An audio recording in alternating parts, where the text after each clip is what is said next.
Bonjour à tous ou bonsoir selon votre lieu d'habitation. Avant de commencer cette vidéo, je vous invite à vous abonner si ce n'est déjà fait et à activer la cloche de notification. Aujourd'hui, nous allons parler de la convention BIM.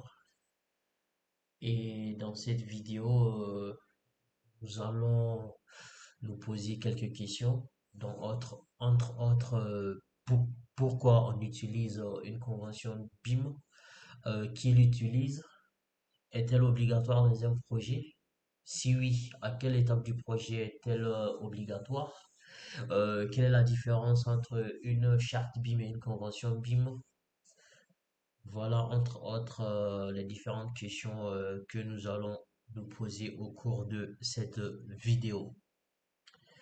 Tout d'abord, qu'est-ce qu'une convention BIM? Par définition, la convention BIM est un document contractuel qui définit les règles de collaboration, les processus BIM, les responsabilités et les livrables attendus pour un projet donné. Elle est indispensable dès le démarrage opérationnel du projet pour garantir une coordination efficace entre les acteurs. Ou encore, on peut dire qu'une convention BIM est un document opérationnel et contractuel qui formalise les règles de collaboration, les processus de modélisation, les responsabilités et les livrables BIM attendus pour un projet spécifique.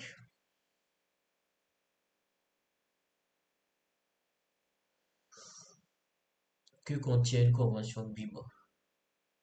Le contenu typique d'une convention BIM sont les objectifs BIM du projet, c'est-à-dire les usages visés, si ceci c'est de la 3D, 4D, 5D, DOE numérique, etc., etc.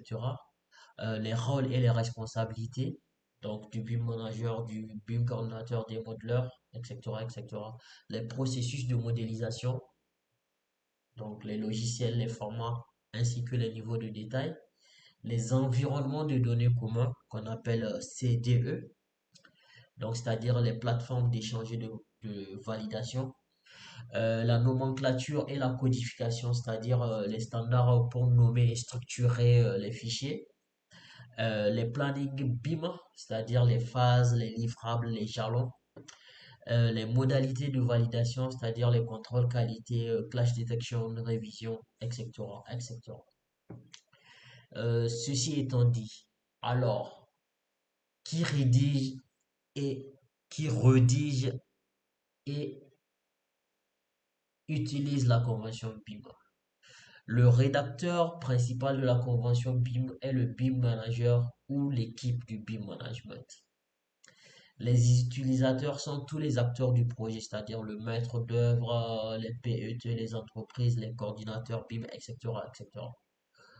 Il est souvent validé par le maître d'ouvrage et les parties prenantes. Alors, pourquoi on utilise une convention BIM? On utilise une convention BIM pour définir qui fait quoi, quand et comment. Pour garantir la qualité des livrables BIM, pour faciliter la coordination et l'interopérabilité, pour réduire les risques de conflit ou d'erreur et pour assurer le respect des objectifs BIM du projet. Alors, à quelle étape la convention BIM est-elle obligatoire? La convention BIM est obligatoire dès le démarrage opérationnel du projet. Donc, souvent en phase projet ou en phase DCE, des dossiers de consultation des entreprises. Elle est obligatoire dans les projets BIM contractualisés et publics, ou publics plutôt. Elle peut mettre à jour à chaque phase, c'est-à-dire en phase conception, exécution, exploitation. Est-ce une obligation d'avoir une convention BIM sur un projet? La convention BIM devient obligatoire sur un projet à partir du moment où elle est mentionnée dans les pièces du marché. Cependant, elle est recommandée pour tous les projets BIM, même du privé. Et enfin, elle complète la charte BIM et le BEP, le BIM Execution Plan, que l'on verra par la suite. Quelle est la différence entre charte BIM et convention BIM? À ce niveau, nous avons établi cinq principales différences, à savoir, dans un premier temps, la portée.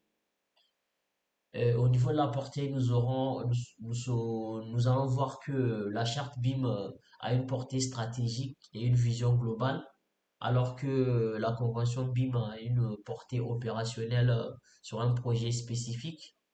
Et au niveau des auteurs, au niveau de la charte BIM, l'auteur est souvent le maître d'ouvrage, alors qu'au niveau de la convention BIM, c'est le BIM manager ou l'équipe projet.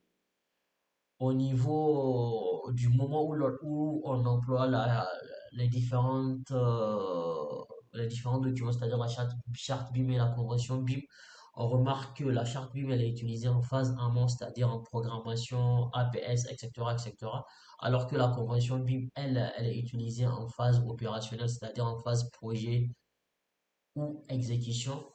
Les contenus, on verra que au niveau de la charte BIM, les contenus de la charte BIM sont plutôt axés sur les objectifs, les standards et les ambitions, alors qu'au niveau de la convention BIM, c'est axé autour des processus, des rôles, des livrables, des plannings, etc., etc. Et enfin, au niveau du caractère, le caractère de la charte BIM, il est non contractuel, sauf mention, alors qu'au niveau de la convention BIM, le caractère de la convention BIM, il est contractuel et engageant. Voilà ce que l'on pouvait dire sur la convention BIM. Ceci étant dit, je trouve important de montrer un exemple, on va dire général d'une convention BIM pour qu'au moins on ait un aperçu de ce que sera ce document. Donc voilà globalement comment se présentera une convention BIM. Donc, on a le sommaire avec information générale, objet de la convention BIM, responsabilité, etc., etc., etc., etc. Par la suite, au niveau de l'information du général, bon, il s'agit de donner ces différentes informations, c'est-à-dire le nom du projet, le type de bâtiment, c'est un bâtiment résidentiel à usage d'habitation, la localisation, la phase actuelle, le maître d'ouvrage, le maître d'œuvre, le BIM manager, les acteurs impliqués, les différents BET impliqués, également les logiciels utilisés. Après, ici, on aura l'objet de la convention BIM. Cette convention formalise les engagements des parties prenantes concernant la production, l'échange et la validation des maquettes numériques, les standards de modélisation et de structuration des données, les responsabilités BIM de chaque auteur, de chaque acteur plutôt, le calendrier et les livrables BIM attendus. En petit 3 nous aurons les responsabilités BIM, donc les responsabilités du maître d'ouvrage, BIM manager, maître d'œuvre, modeleur, archi, BET, etc. Donc, on a les différents acteurs ainsi que leur mission principale. Au niveau des modalités de collaboration aussi, on aura bon, comme plateforme d'échange OneDrive ou autre solution cloud validée. Bon, nous, dans notre cas, on fera le travail en local, mais bon, il faut savoir aussi que ces plateformes existent. La fréquence des échanges, bon, ça sera la fréquence des échanges entre les différents intervenants du projet. Donc, c'est à définir. Moi, j'ai choisi ici par défaut hebdomadaire. Les formats d'échange, ça sera en RVT, donc format Revit, IFC, DWG ou PDF. Donc, la méthode de coordination, ça sera Navisworks 2026 pour la détection des conflits. Les livrables attendus, donc, pour chaque livrable, on a un format principal et un responsable. Par exemple, si on prend l'export coordination, là, ça sera un IFC et le responsable, ça sera le BIM manager. Et alors qu'au niveau des quantitatifs, le format principal, ça sera un XLCX et le responsable aussi, ça sera le BIM manager. Les standards de modélisation, ici, vu qu'on est en phase avant-projet sommaire, on sera en LOD 200. Le nommage des fichiers, bon voilà comment ça se présentera. L'arborescence des dossiers, c'est comment, c'est comme ça. Le système de coordonnées, ça se présentera ainsi, ainsi que les différentes unités. La validation en petit 7, nous aurons validation et contrôle qualité qui se présentera également de cette façon.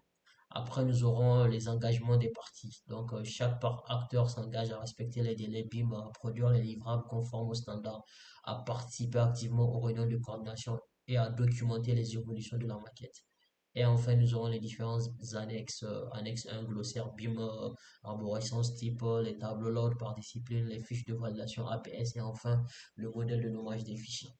Donc, les différentes annexes se présentent comme suit. Ici, le glossaire BIM, il sert juste à définir certains termes que des personnes peut-être qui sont pas du domaine trouveront un peu incompréhensibles, comme load qui signifie level of development, et on a la définition, ou encore coordination 3D qui signifie la vérification de la coordination, de la cohérence spatiale entre disciplines, donc archi, structure fluide, etc.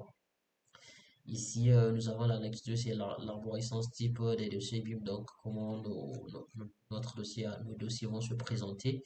En annexe 3, nous avons le niveau de level of development des différents éléments par discipline. Donc, par exemple, architecture, les murs, les portes, les fenêtres sont à LO200. Donc, c'est-à-dire qu'il faudra préciser la forme, l'emplacement, les dimensions générales, la verte, ça sera les tracés généraux, les zones techniques, etc., etc. En annexe 4, nous aurons un exemple de fiche de validation phase APS qui se présentera comme ça.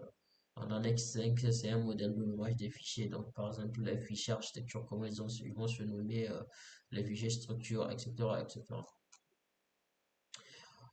Voilà ce que j'avais à dire sur la convention BIM.